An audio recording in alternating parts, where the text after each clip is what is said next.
টুকিটাকি রকমারি চ্যানেলের পক্ষ থেকে সকলকে নমস্কার। আজকে আমি তৈরি করছি চিকেন কারি, কিন্তু সেটা একটা অন্যরকম ভাবে, সাধারণ চিকেন কারির থেকে একটু আলাদা। এর জন্য আমি 750 চিকেন নিয়ে নিয়েছি। এবার চিকেনটাকে একটু গাগুলো একটুখানি চিড়ে চিড়ে দেবো প্রথমে, তারপর কিভাবে রান্না করি আপনাদের সঙ্গে শেয়ার করব।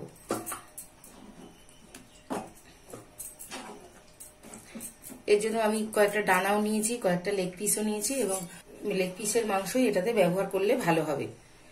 গাগুলো একটুখানি চিড়ে চিড়ে দেবো যাতে মশলাটা ভালো ঢোকে।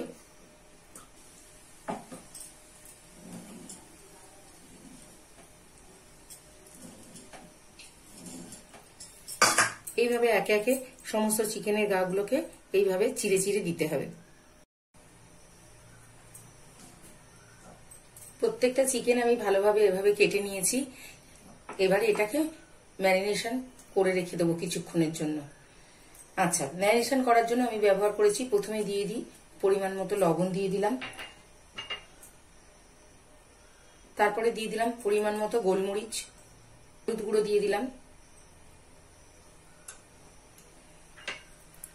পরিমাণ মতো একটু কাশ্মীরি লঙ্কা, তার সঙ্গে অল্প একটু গুঁড়ো লঙ্কা দিয়েছি,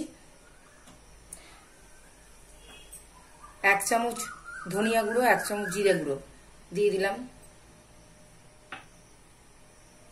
আর যে জিনিসটা এক্সট্রা আমি ব্যবহার করছি সেটা হচ্ছে আমচুর পাউডার দিয়ে দিলাম। আর দিয়ে দিলাম অল্প একটু আদা রসুন বাটা।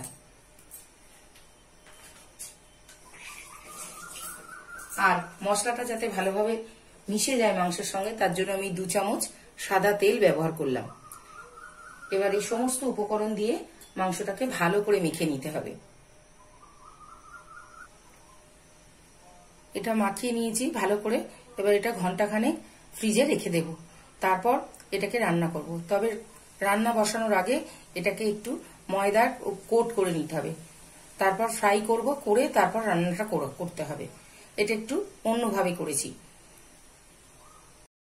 একটা প্লেটে খানিকটা ময়দা নিয়ে নিয়েছি, আর এই চিকেনটা ঘন্টাখানেক হয়ে গেছে, ম্যারিনেট করে রেখে দিয়েছিলাম ফ্রিজে।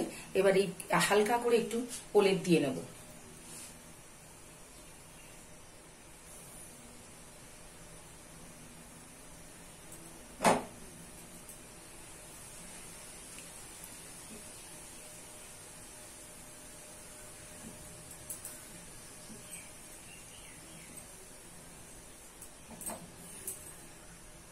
এইভাবে সমস্ত চিকেনগুলোকে আমি একে একে ময়দা কোট করে নেব।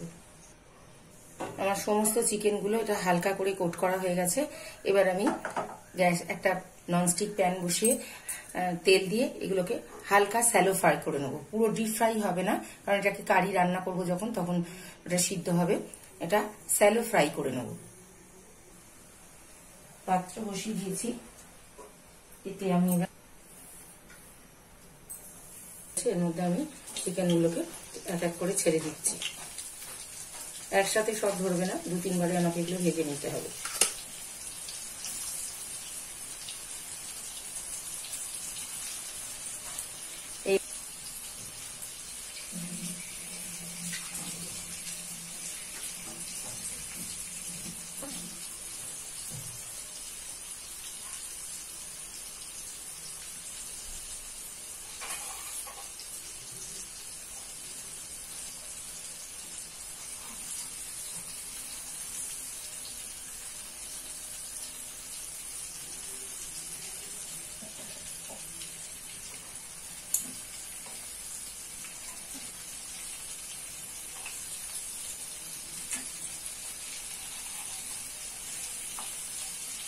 তবে ময়দা খুব বেশি দেওয়া যাবে না, হালকা করে কোট করতে হবে, এবং কোট করা হয়ে গেলে এটাকে ঝেড়ে ফেলে দিতে হবে উপরের ময়দাটা।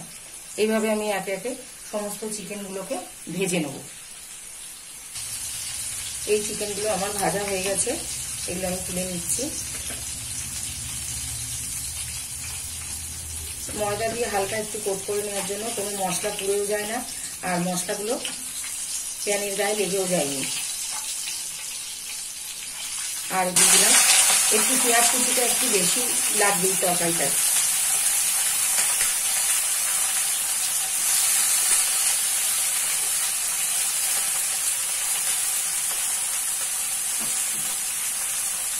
পেঁয়াজ দেওয়ার সাথে সাথে আমি এতে পরিমাণ মতো চিনি আর পরিমাণ মতো লবণ দিয়ে দেবো, দিয়ে পেঁয়াজটাকে ভাজবো।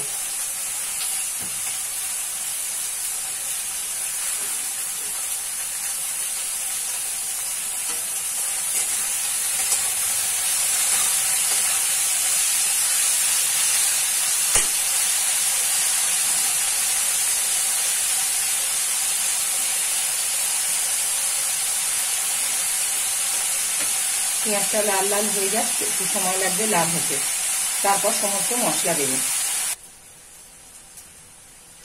পেঁয়াজটা ভাজা হয়ে এসছে, এর মধ্যে একটু টমেটো কুচি দিয়ে দিলাম আর দিয়ে দেবো লঙ্কার গুঁড়োটা। লঙ্কার গুঁড়োটা আগে দিয়ে দেবো।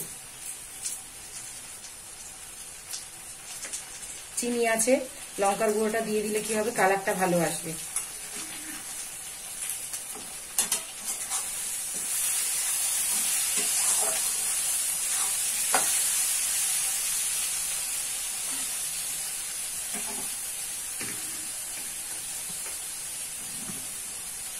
এরপর হলুদের গুঁড়োটা দিয়ে দেবো,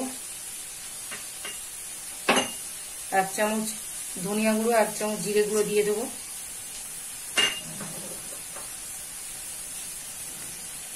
আদা রসুন বাটাটা দিয়ে দেবো, দিয়ে এটা ভালো করে একটু কষে নেব।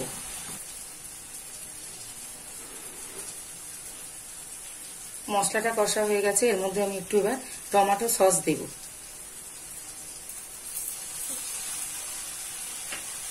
এবার টমেটো সসটা এর মধ্যে মিশিয়ে নেব।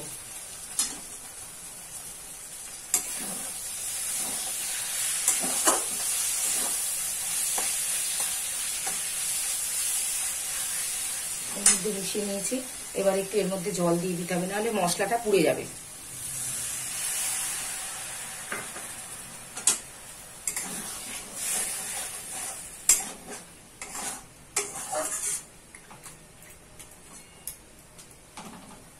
যে জলটা দিলাম, এই জলটা একটু ফুটে উঠলে চিকেনটা দেবো, দিয়ে এতে ভালো করে মিশিয়ে নেব।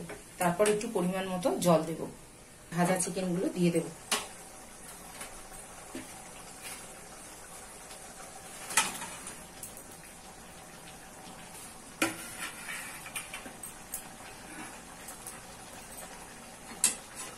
এবার সমস্তটা ভালো করে মিশিয়ে দেব।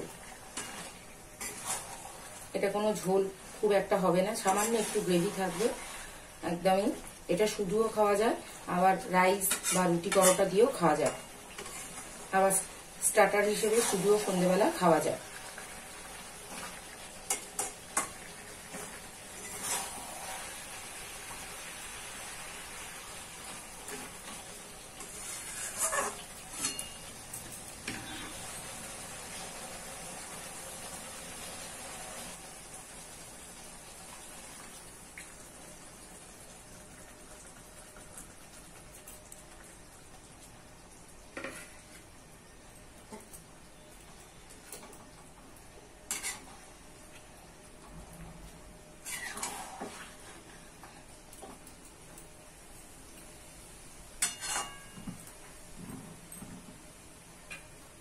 এবার এটা ঢাকা দিয়ে বসিয়ে দেবো, সিদ্ধ হওয়া পর্যন্ত সময় দিতে হবে, তারপর নামিয়ে সার্ভ করব।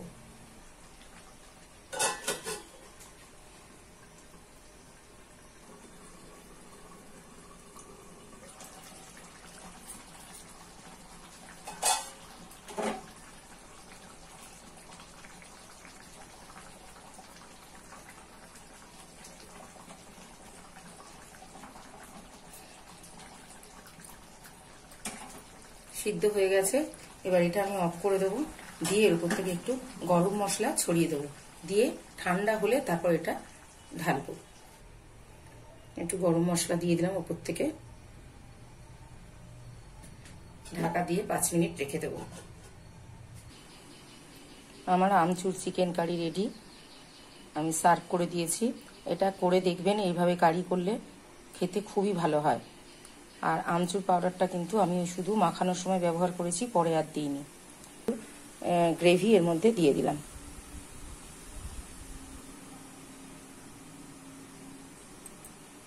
আজ এই পর্যন্ত, নমস্কার। পরের রেসিপি নিয়ে আবার আমি আপনাদের সামনে হাজির হব। পারলে আমার চ্যানেলটিকে এগিয়ে নিয়ে যেতে সাহায্য করবেন।